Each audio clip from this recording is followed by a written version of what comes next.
So I just wanted to welcome everybody to the Duke Center on Addiction and Behavior Change. And I'm Ed Levin, director of the center. I'm a professor in the Department of Psychiatry and Behavioral Sciences.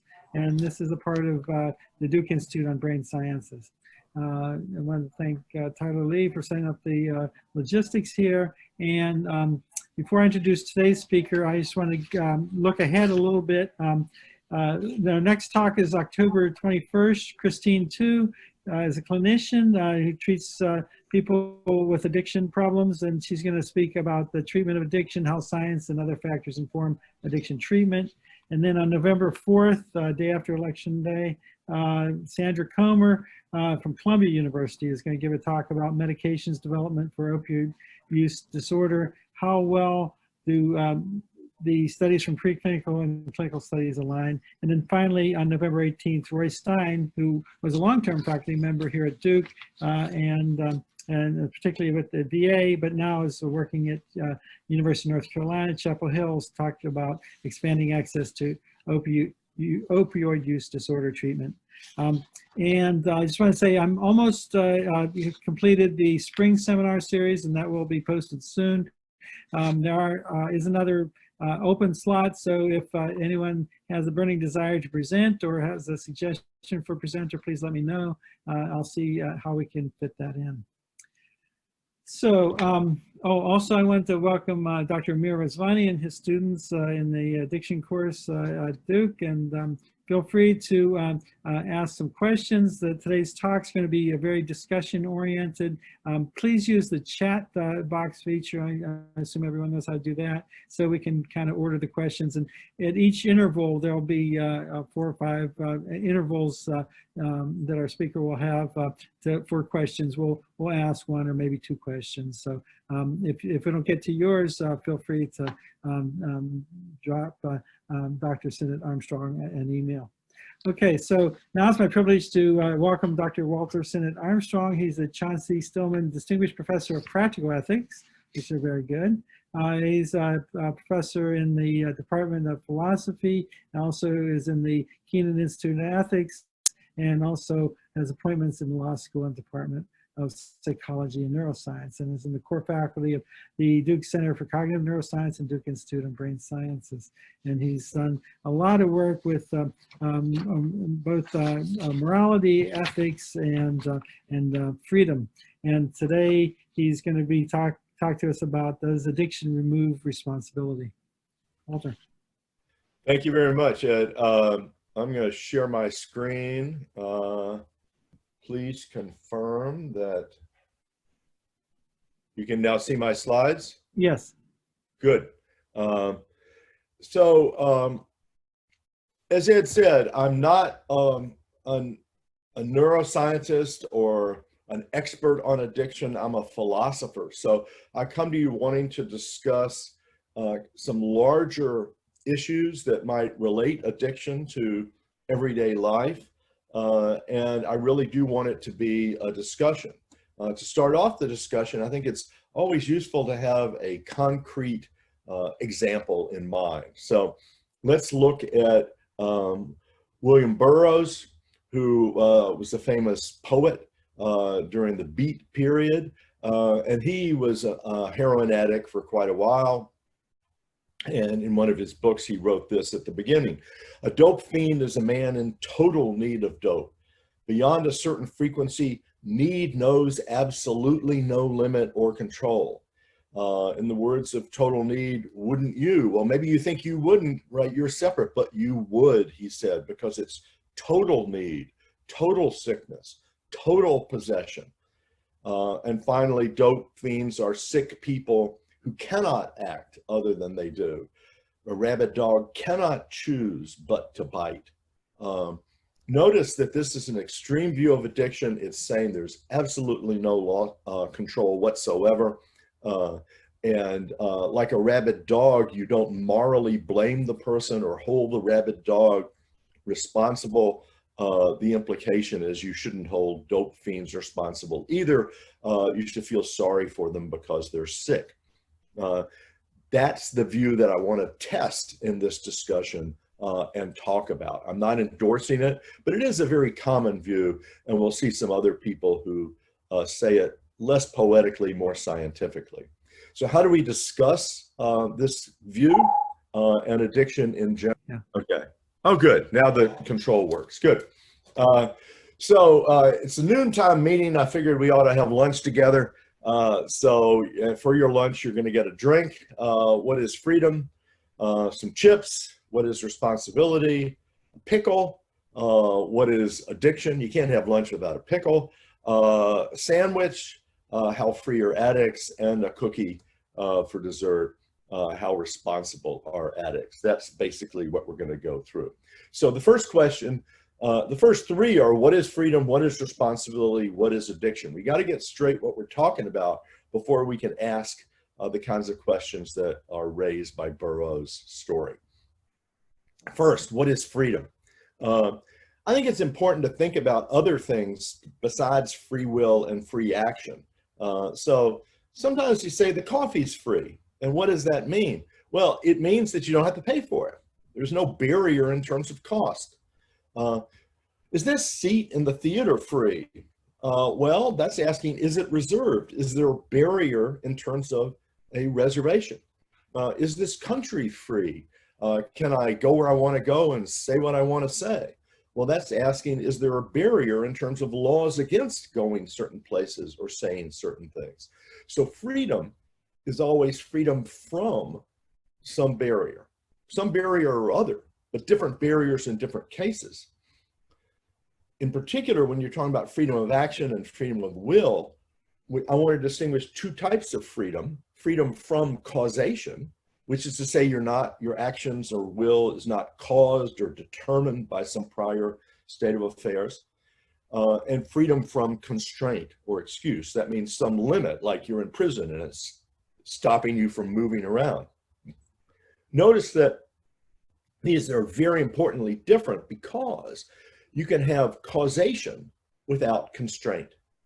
Just imagine that, I promise to meet you for my office hours, and you show up and go to the trouble of taking the bus from West Campus to East Campus, and you show up on my office hours, and I don't show up. And then later on at the next class meeting, you say, like, why weren't you there? I thought we had an appointment. And I say, well, I decided to blow you off because I wanted to watch a TV show. And besides, I didn't really care about you. So it's my desire to watch the TV show that causes me to do it. My desire maybe plus my lack of concern for you.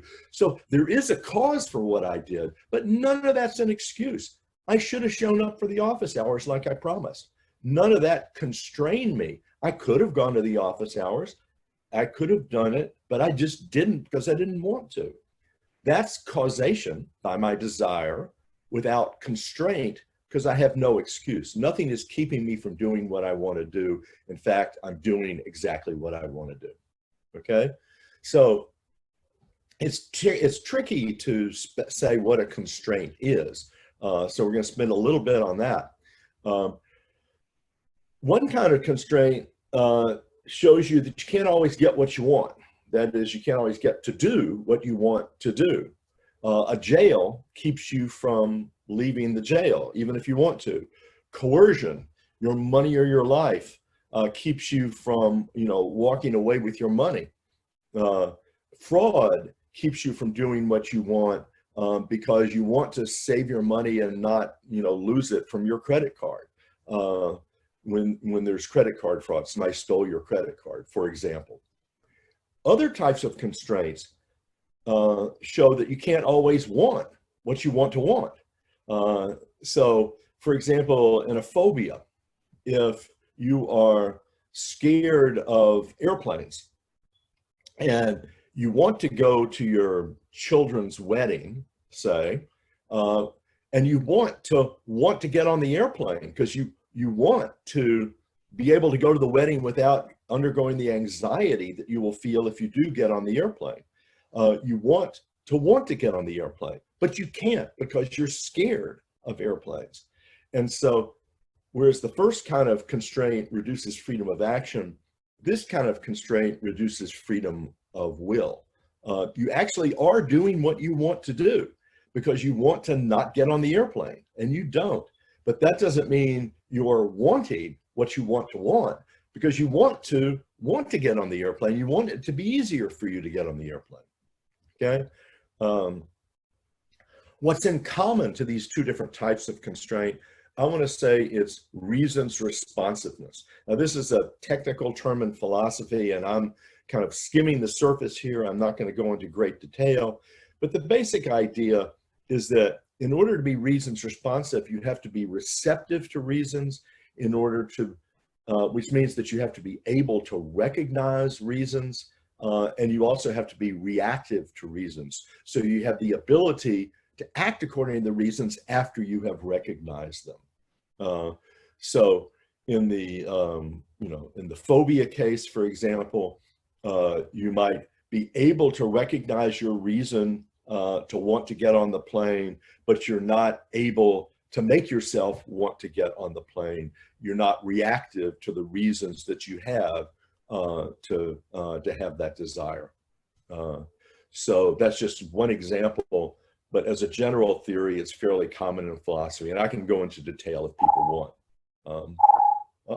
So now it's, there we go. Okay, I'm going to do it that way then.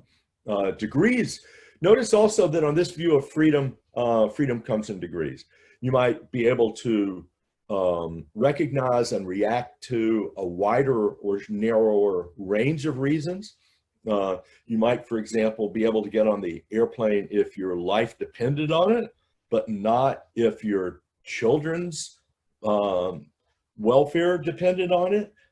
You might be able to do it to avoid intense pain, but not to avoid financial loss. You might respond to harms to yourself, but not to harms to others, to moral reasons, but not to self-interested reasons.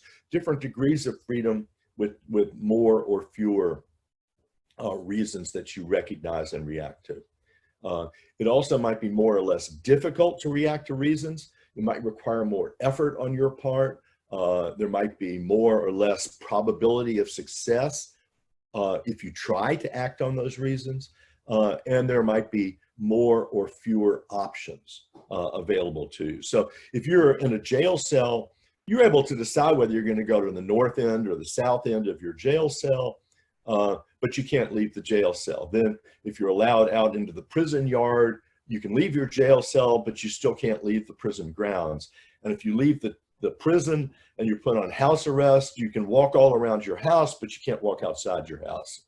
And if you're allowed outside your house, but you're told, don't leave the town, don't leave town, you got to stay in the city. You can go anywhere in the city, but not outside. Obviously, different levels of freedom depending on the range of options that you have available to you.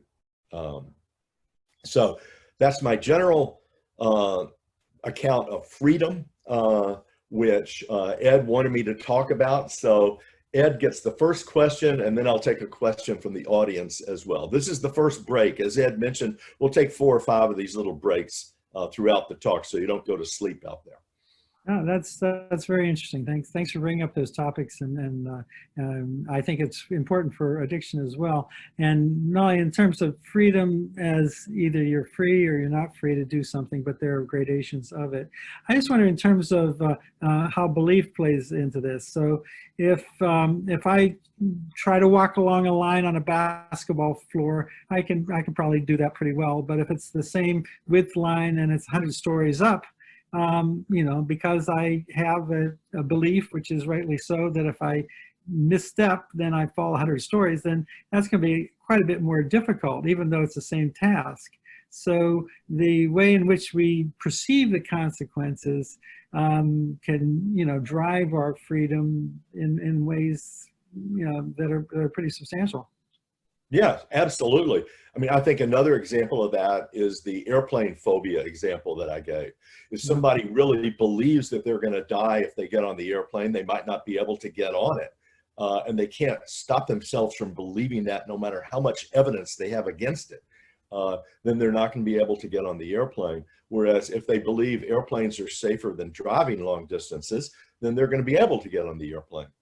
in a very different way. So belief can affect how much you are able to respond to the reasons that really exist in the environment. Good, good. I'm not seeing anything in the chat box that I have, but maybe did people just want to speak up?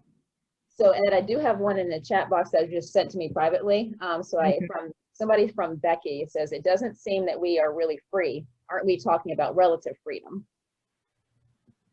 So I don't know what the word really means there. What I want to say is that we are free from constraints, but we are not free from causation. If really free means you got to be free from causation, that is not caused at all, not determined to do what you do, then I agree, we're not talking about that kind of freedom, but I don't think that's the only real kind of freedom.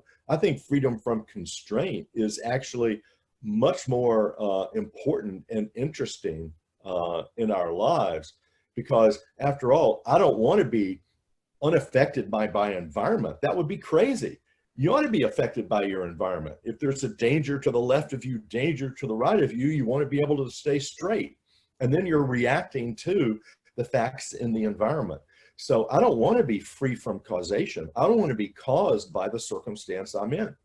So I think the kind of free will worth wanting, as Dennett said, is freedom from constraint, so that I get to do what I want to do, and I get to want what I want to want. That's the kind of freedom that I think is more important. But some people will react and say, that's not real freedom, that's just relative. Fine. I'm willing to grant that, because to me, the question is what really matters.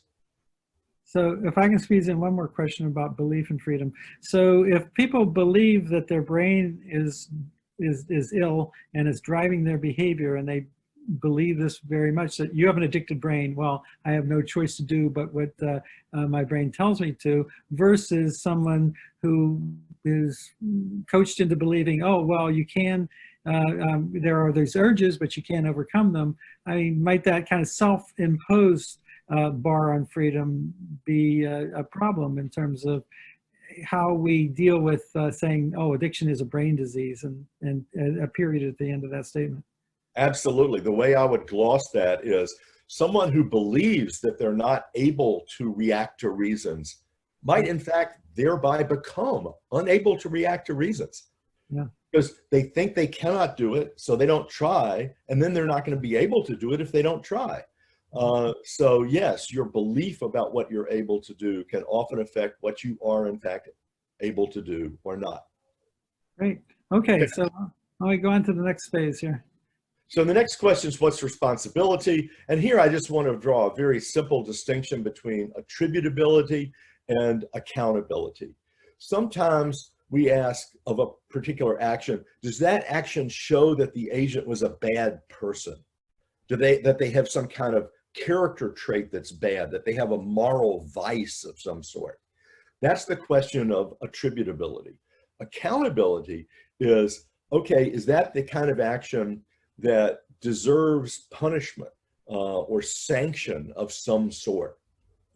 And maybe emotionally, we ought to be angry at that person instead of pitying them, feeling sorry for them. Those are two separate questions that are both discussed under the rubric of responsibility. But it's important to realize you can have one without the other.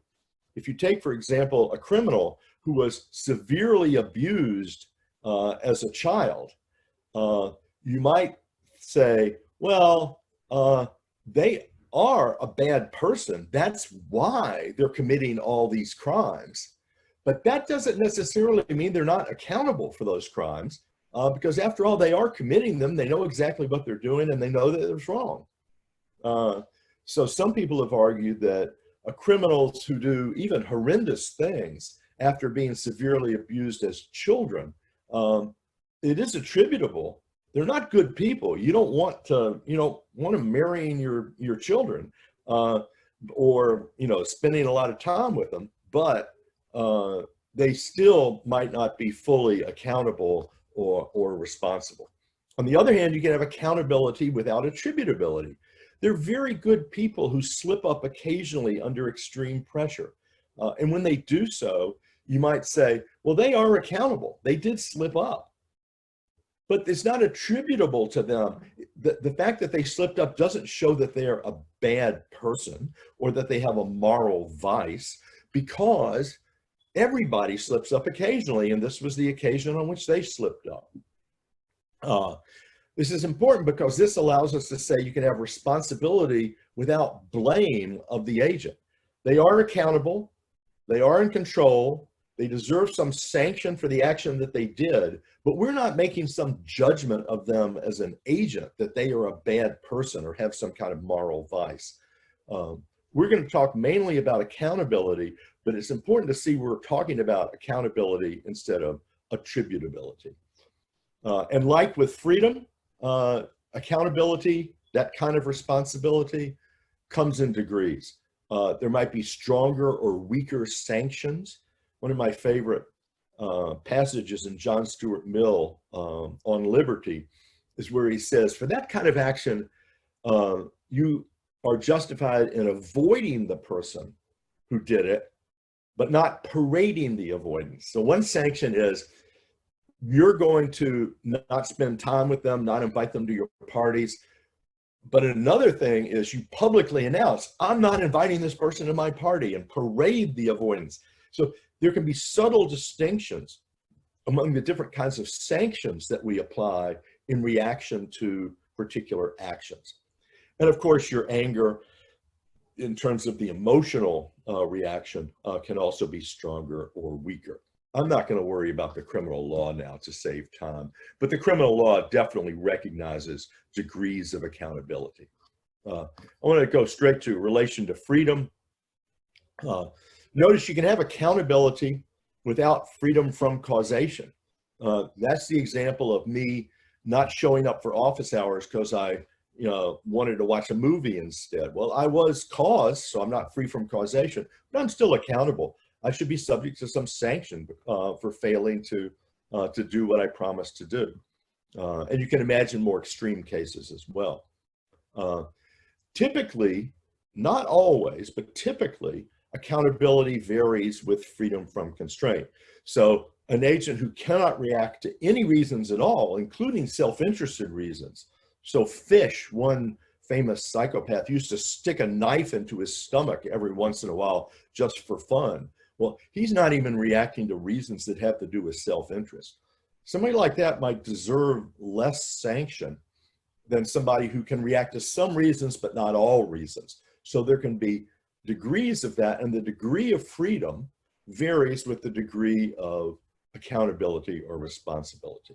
An agent for whom it's very difficult or costly to react to the relevant reasons might deserve less sanction than one for whom it's easy to react to those reasons and conform to the reasons.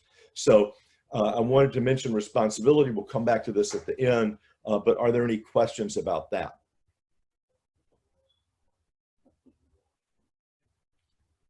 Ed? Here I come. Yep. Okay, I was on mute.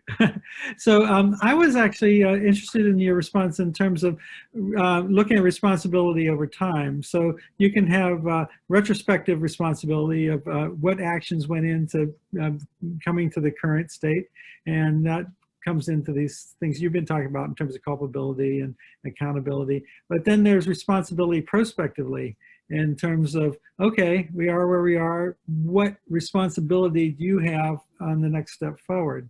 So I think sometimes people don't kind of differentiate those two and say, oh, well, I'm an addict and I'm not responsible for it because of my, childhood or my genes or whatever. But then that may be the case to a larger or lesser extent, but how does that impact your responsibility going forward prospectively? So prospective responsibility is a very important topic, but accountability is always retrospective. You're not applying sanctions to something that somebody's going to do in the future. Punish them in advance, minority report. You don't want that kind of stuff. Right. But you're always going to be applying sanctions to something that happened in the past. So it's retrospective. But I don't deny that prospective responsibility is very important. Whether somebody feels responsibilities for their children, can affect, how much they, take care of their children in the future. Whether an addict feels a responsibility to go to a drug treatment program so that they won't be an addict in the future. That can be very important. It's just not the kind of responsibility that I'm going to focus on here. Okay. And then here's a question from the chat is, if free will doesn't exist, is responsibility only valuable as a motivator of action? From Ethan Goldberg.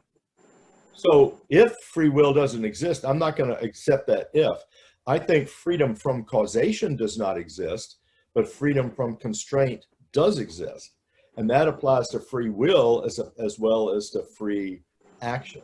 But if you have no control whatsoever over what you're doing, then you might want to sanction the person for future-oriented reasons. So for example, if someone is totally insane and doesn't even know what they're doing, they have no way to control their actions and their choices are all constrained by their mental illness, you might still say, well, we've got to punish that person.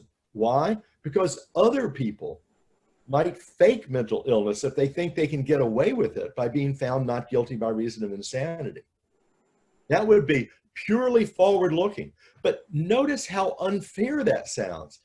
This person is getting punished because other people are going to fake it. That, most people react to that adversely. So if we don't have free will and we punish simply in order to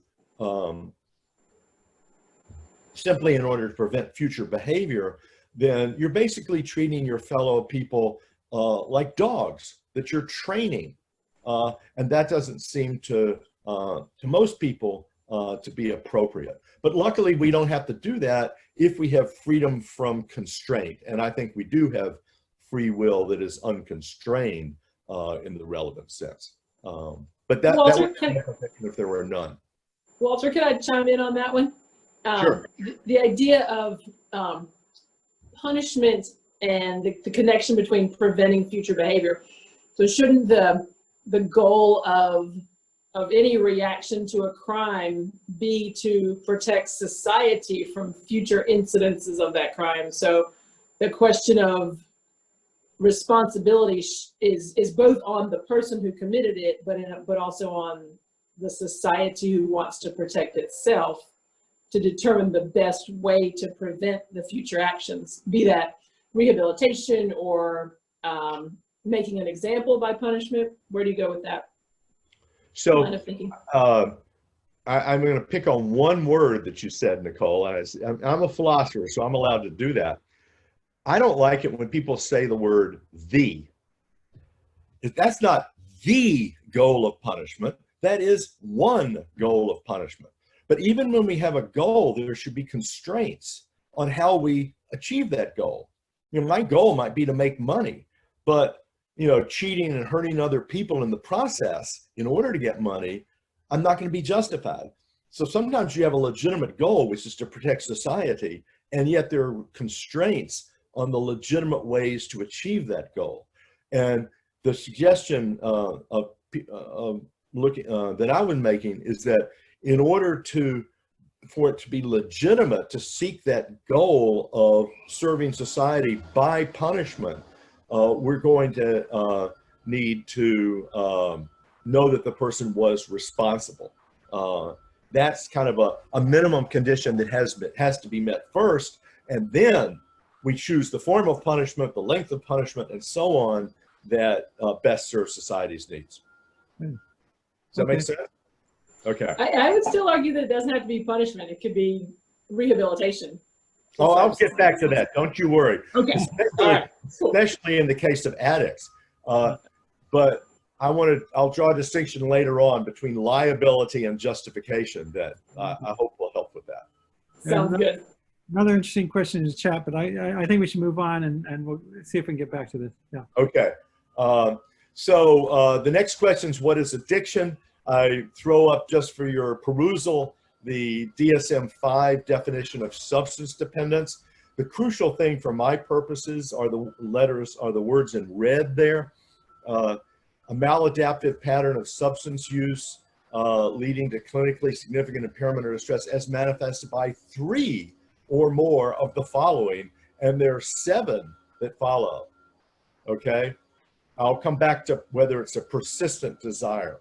But notice that you could have 3 of those criteria met by one person, like tolerance, withdrawal, and more than intended. With that, and another person meets another 3, like persistent desire, great deal of time, giving up activities. You could have 2 people who have both get diagnosed this way and have nothing in common, no symptoms in common. So you've got to think about this definition as being, as serving certain purposes, but you don't know that the 2 people that get the same diagnosis really have any symptoms at all in common. Furthermore, if you look at these symptoms, you'll see that there are 3 of them can be met by some things that we wouldn't normally think of as addictions, like fine wine. Let's suppose I love fine wine. I don't just drink any old wine that comes along. I like, wines from this particular region of Bordeaux because they're so great. Well, I might have a tolerance for them in the sense that I can drink a lot of them, whereas other people, would kind of, I don't know, get bored or not like it and not do it. I can have withdrawal if I can't find any wine, for months. I might say, oh gosh, I'm really missing it. It's bothering me. And I start spending large amounts of time trying to get it, but it's not clear that I have an addiction to that. The same thing applies to fine food, right? I might have a tolerance of fatty, high calorie foods, the kind that you get at a really fancy restaurant. I might feel loss of meaning in my life if I, for some reason, can't do that for a while. And I might do it more than I intended. These can be met by things that we wouldn't normally count as addiction. So I think there's some problems with this definition, but I do not want to say it's no good. Instead, we have to ask, what's the purpose of the definition? The definition might be useful for clinicians who are diagnosing patients, because if you have 3 of those 7 criteria, there is a problem in your life that you need to be helped with, and they want to be able to help those people and pass on, a DSM code to the insurers so the insurance policy will pay for treatment. But when it comes to science, I don't want to be studying a group of people where the people in that group have no symptoms in common. And when it comes to lawyers or philosophers determining legal or moral responsibility, I don't want to be using a definition like this, where it's going to apply to, say, eating fine food when, somebody who eats a lot of fine food is not going to be lacking in responsibility for what they're doing. So let's look at an alternative definition proposed by Fadi and Savulescu, but I modify it here. An addiction is simply a strong appetite that greatly reduces control and leads to great harm. Notice it's very broad. It can apply to drugs and alcohol and gambling and sex and the internet, but not fine food unless it greatly reduces control, and I don't have control over whether I eat fine food. So it's not going to apply to everything. Ed wanted me to say you can be addicted to love on this, to quote Robert Palmer's famous song. There are a lot of things you can be addicted to, but it's not going to apply to somebody who just eats a lot of fine food, for example. Harm, people always say, well, what do you mean by harm? I mean death, pain, and disability. That's what I mean by harm. Those are the basic harms, and everything else that's viewed as harmful is because it increases the probability or creates a risk of death, pain, or disability. It also, you can say it includes losses and other values such as friendship or achievement. If you want to add that, that's fine. But that's what I mean by harm. Great. People go, oh, that's so vague. What do you mean by greatly reduces? What do you mean great harm? Whoa, that's vague, but that's the whole point. That's a feature, not a bug. What it means is too much for the present purposes. And that means that cases are going to vary along a continuum, right? More or less, lack of control, more or less harm. But there might be a threshold, right? That in order to be an addict, you have to be at least up to a certain level of reduction in control and reduction or increase in harm. And where do you draw that threshold? Well, again, that's going to vary with the purposes of the law, the purposes. Where a lawyer draws that for determining criminal responsibility might be very different from where a psychiatrist draws the line in order to justify treatment. The phrase that we're going to focus on, though, is the one about reduces control. That's what makes the addiction relevant to responsibility and to freedom, is the degree to which it reduces control. But before we go on to applying what we said about freedom and responsibility to addiction, I'll stop again and see if there are any questions there. There don't have to be, but if there are questions about the nature of addiction, let me know. Okay, so I have an example of an addiction with little or no harm. I drink coffee every day. So if I don't drink coffee, I get a headache. And so that's a sign that I've developed tolerance and withdrawal syndrome. And I am motivated to get it. To my knowledge, it's not really causing harm as long as I don't drink it shortly before bedtime. So how does that fit into the definitions of addiction? Well, I think, you can, the question is what kind of harms come from it. If it's something that you do and enjoy doing, then, but it's not hurting you in the least, I'm not sure I would call it an addiction. At least not for the purposes of psychiatric treatment. You don't need to be treated for it. Not for the purposes of the law. It's not going to remove your responsibility for drinking coffee. Okay.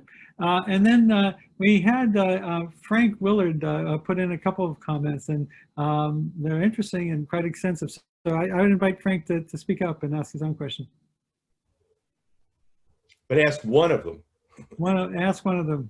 Frank, are you? Yeah, I'm here. Okay.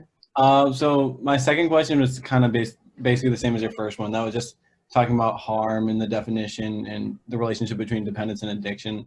But I was wondering if you could answer the first question that I saw that I asked in the chat about the relationship between like causal determinism and like the ethicality of an action. Sorry, causal determinism and what? I just didn't hear. So I put something in the chat where essentially you conceded that causal determinism was a thing. And so I was asking like, if we concede that, then could the constraint of an action always be like the antecedent events that lead to it occurring? And then should responsibility be based on more of like an ethics system like utilitarianism where you can just take the action itself and it doesn't have to be about the freedom to exercise it? So that's a big philosophical question, and any answer is going to be controversial. But my view is it doesn't matter that the antecedent circumstances caused it or did not cause it. What matters is how it caused it. If the antecedent circumstances caused it by working through my own desire, then I am not constrained and I am responsible. Take, for example, my example of, I don't show up for the meeting that I promised to get to. Why? Because I was watching the TV. Well, that was caused by antecedent circumstances. That show was put on by producers who were outside my control. It was set at a time that I had no control over. And my desire to watch that movie might have been, something that also was produced by my having seen it several times when I was young and feeling a lot of nostalgia for the movie. So all of the antecedent circumstances are causing me to watch the movie instead of showing up for the appointment that I made with you. But the fact that it's caused doesn't mean I'm not responsible, because it caused it by making me want to watch the movie. And I'm just doing exactly what I want to do. And I want to watch the movie, and I want to watch the movie. My desires are right in line with what I'm doing. So even though they're causing me, I don't see how they constrain me in any way. They don't keep me from doing what I want to do, and I don't see how they make me any less responsible. That was the point of that example, to show that determinism by itself doesn't constrain me or remove responsibility. So Larry Greenblatt in the chat pointed out that I failed to distinguish between dependence and addiction, and he's entirely true. So with the copy, not a good one. Okay, why don't we move on? There's some more things come up in the chat, but we'll deal with them as we have time later. Good. So let's apply our notion of freedom. And I want to say addicts are not free from causation, but that doesn't distinguish addicts from the rest of us. I'm not free from causation. You're not free from causation. All of our actions are caused. All of our actions are determined. I'm not going to argue for that, but that's my view. They can still be free from constraint. And that means they can be kept from doing what they want to do or wanting what they want to want, in the way I discussed before. Notice that constraints do not remove choice. Some people say addicts have no choice. Burroughs said that in the opening quotation, you know, when he referred to rabid dogs. They don't remove choice. Here's a constraint. A thief comes up and says, your money or your life, now choose. Well, you do choose. You choose to give him your money. You could take your chances and try to run away, but you don't. No rational person would. So you do have a choice, but that doesn't mean, but you're still constrained. So you can be constrained and still have a choice. What constraints do reduce is control and ability to get what you want and to want what you want. I should have added there. So in the coercion case, you're not able to control whether you keep your money, you keep both of your money and your life. That's what you want to do, keep your money and also keep your life, and you don't control whether you do that. So that's why your control and ability are reduced in that case. So now let's apply it to addiction. Do addicts lack control? Burroughs said so. Dope fiends cannot act other than they do. Alcoholics Anonymous says people are powerless over alcohol. Nora Volkoff of NIDA says an inability to inhibit the drive to seek and consume the drug. They're unable to do it. Steve Hyman says it's extremely difficult. What's the evidence for this? Well, they continue to use drugs or alcohol when it's extremely costly to them, when they lose their jobs or get in trouble with the police. My favorite is a medication called antabuse, where when you take it, if you then later drink alcohol, you become deathly ill and nauseous and usually throw up the alcohol. But some people on antabuse continue to use it anyway.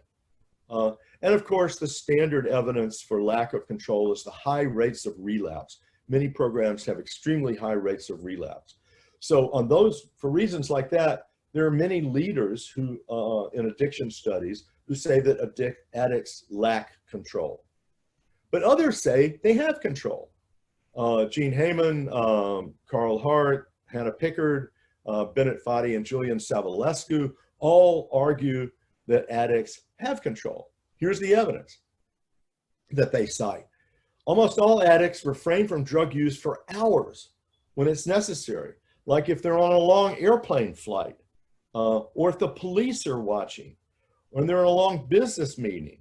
You know, alcoholics don't like pull out their alcohol during the meeting, typically, if they know they're going to get fired and they're sitting in a meeting with their boss. They're able to control it to that extent. Many addicts quit for days and even months for modest incentives. In one Vermont study, they gave them $75 in coupons, I believe it was, where they could spend it almost like money in the local stores. And people who had $200–300 a day heroin habits and cocaine habits would show up every Sunday clean. Their blood was tested, they were clean, and then they got their $75 thing. Well, they seem to be able to control it. Now, after the year of this study, when they took away the incentives, a large number went back. But for that year, they were able to control it. And, you know, infamously, famously, 86% of veterans who were addicted to heroin in Vietnam quit permanently after they got back home to the US. And here's the evidence that's often emphasized, is that rates of use of drugs vary with the cost and availability. You know, if I, want to buy some, I don't know, a diamond ring, I love diamond rings. Well, if the cost is high, I'm going to buy fewer, and if the cost is low, I'm going to buy more. That shows I have control.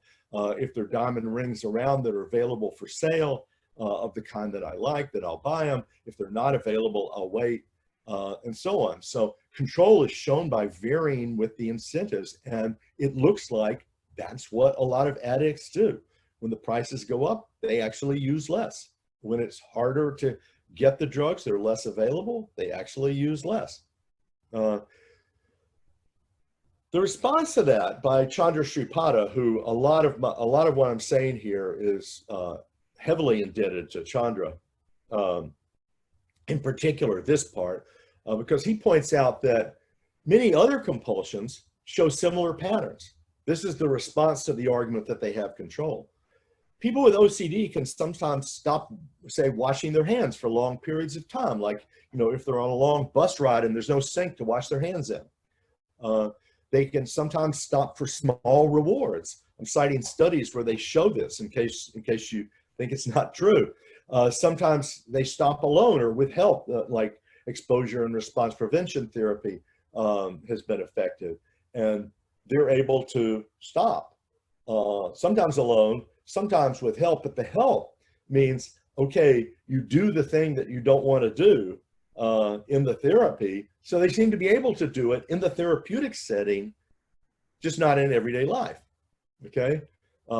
I mentioned this just because Chandra is an expert on trichotillomania, which is pulling out your hair. And people with that can also quit in public for short times, quit for small incentives, quit alone or with help. The one that really surprises me is Tourette's syndrome.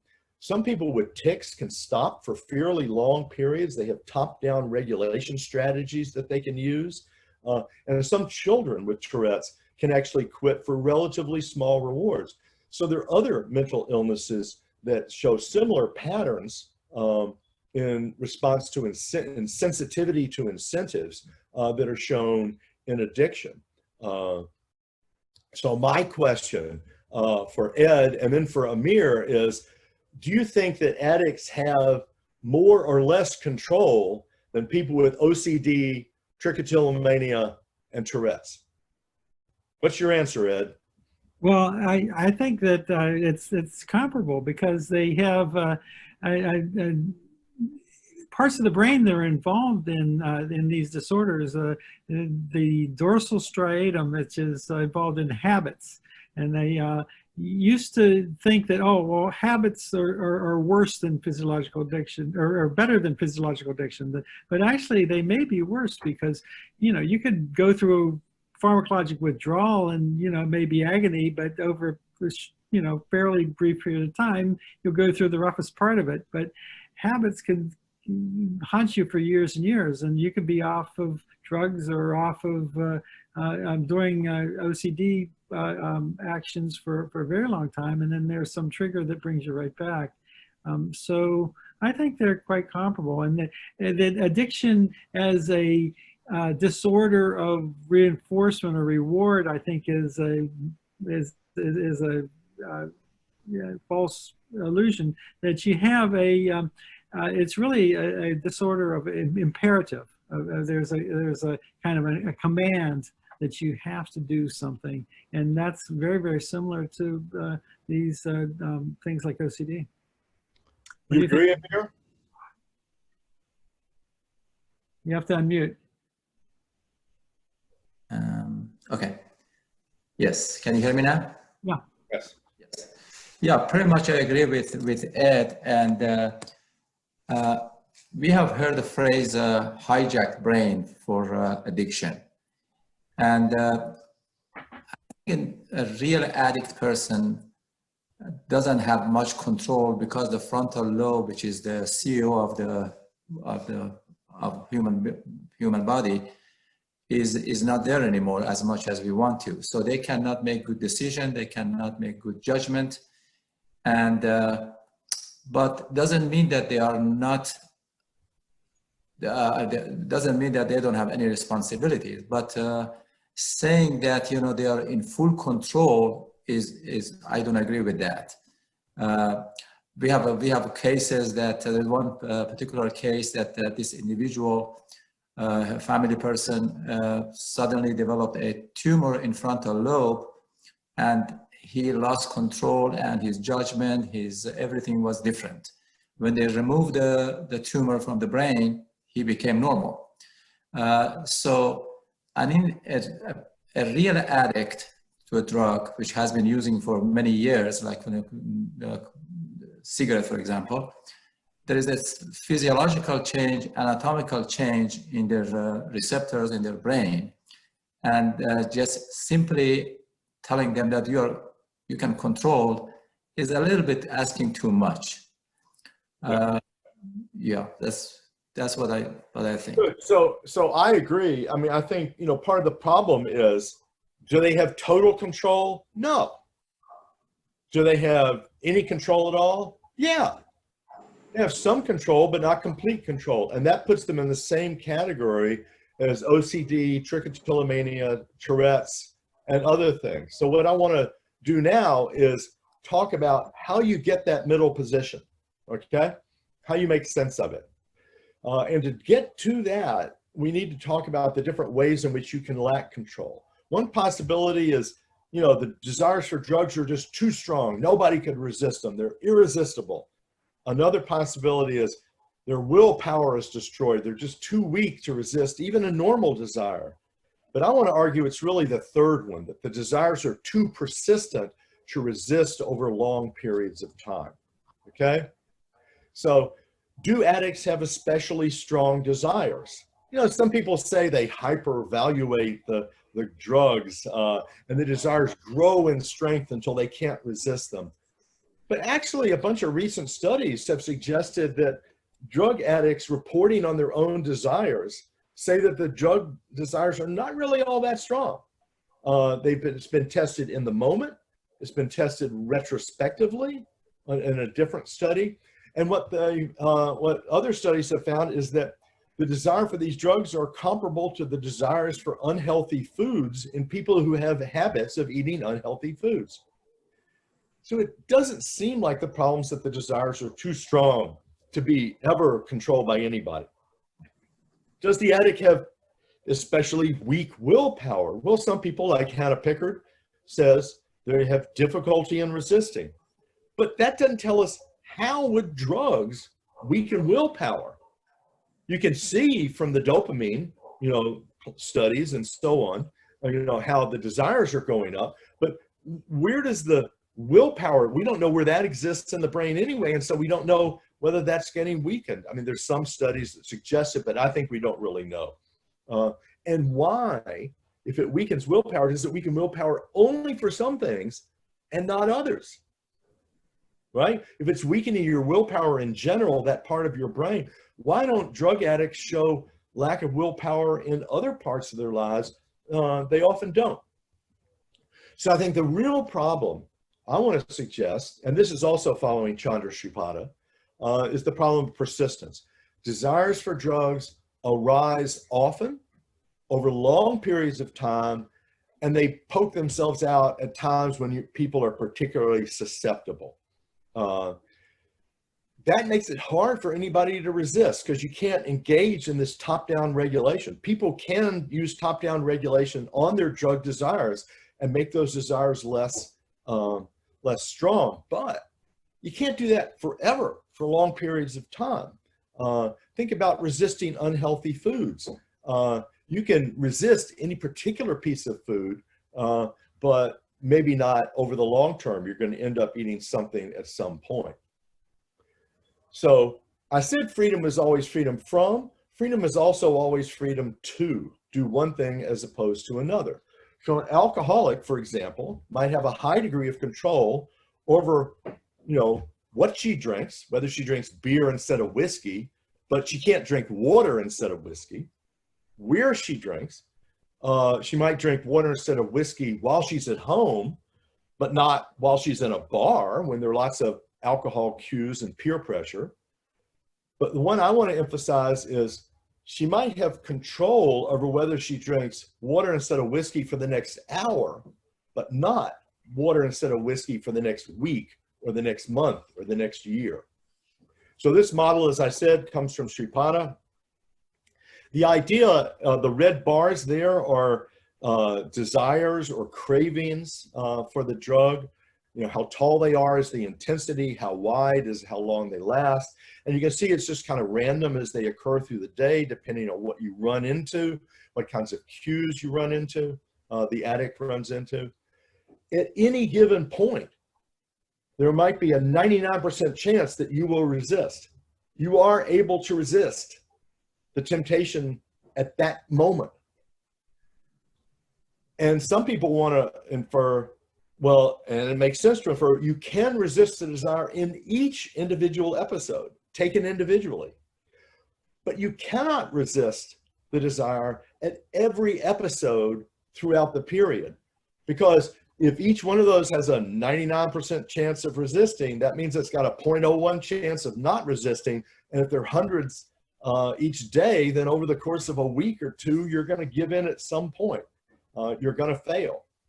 Now notice this model means different people have different probabilities. The probabilities are going to vary with circumstances. So the model is much more complicated than I'm giving here. But the basic idea is that you have some control without having complete control, because you can affect what you do on particular occasions, even if it's inevitable and you don't have control over whether you will use drugs at some point during a long period of time.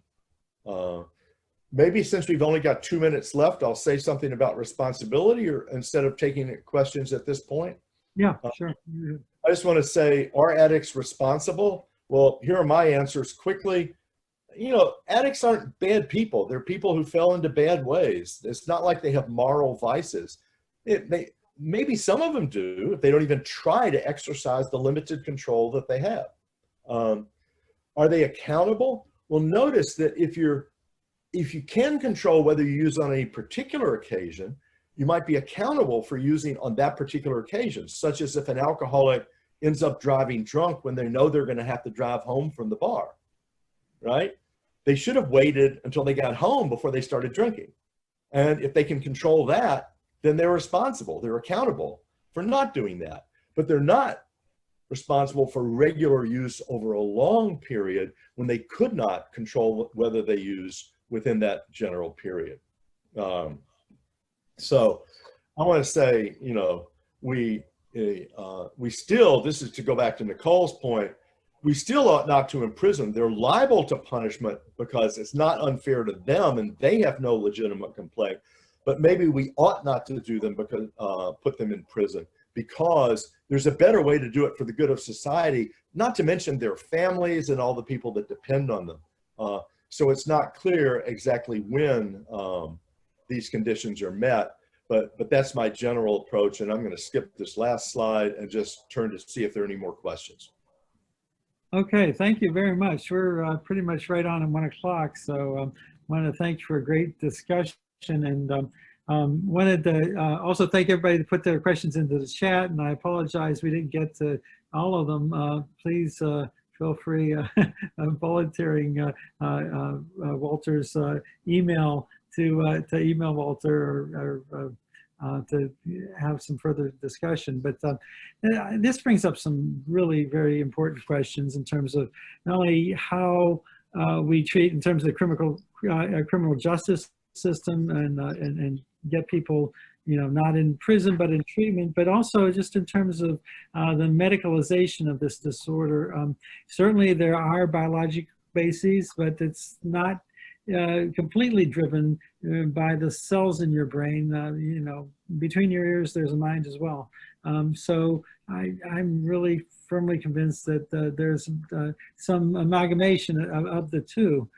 So I think we need to cultivate the participation of people addicted to the drugs in their treatment, as well as treating their brains. So anyway, thanks, Walter, and thanks you all for attending and participating. And I just wanted to remind you the next lecture is going to be treatment of addiction, how science and other factors inform addiction treatment. And Christine too is a practicing addiction therapist. So we're going to hear it straight from the front lines. So thanks again, Walter, and this is a fascinating discussion.